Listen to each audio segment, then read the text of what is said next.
So the gallop beginning with 1.5 miles. And the order in the run line is Therapist, the diamond colours for Fortnum Racing. Rob Hornby is in the saddle. Active Innocence, colours of Gordon and Sue Hall. Mount of James Bowen. And Constitution Hill in the white jacket, black cap of Michael Buckley. Nico de Boinville aboard Nicky Henderson's charge. So you have to start with Constitution Hill, who's amassed £880,000 worth of prize money, and all but £5,000 worth of that is win prize money, because he went through his first 10 races unbeaten, progressed right the way through from novice hurdle at Sandown, followed that up in only his second career start in the Tolworth, and that was what was unusual about the career of Constitution Hill, was how quickly he made the transition to Grade 1 company, which is where he stayed, because he beat John Bond, as I mentioned, by 22 lengths when he won the Supreme.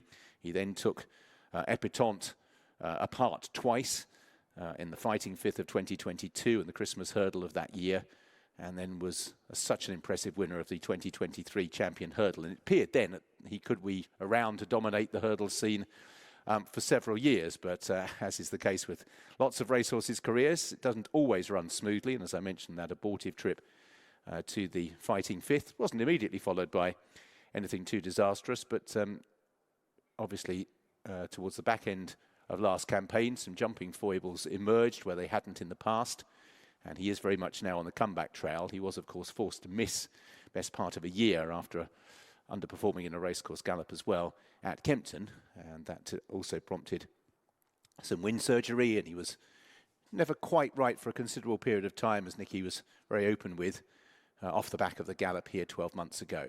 So Therapist, as I say, he's giving the lead, and this is a slightly brisker piece of work than we've had so far.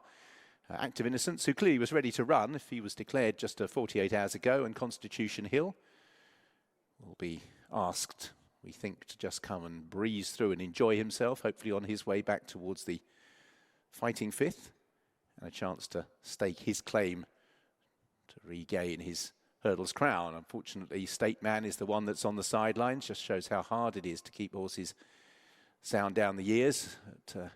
Athletes, both human and equine, pick up all sorts of injuries. So here we head. Therapist asked for a bit of extra.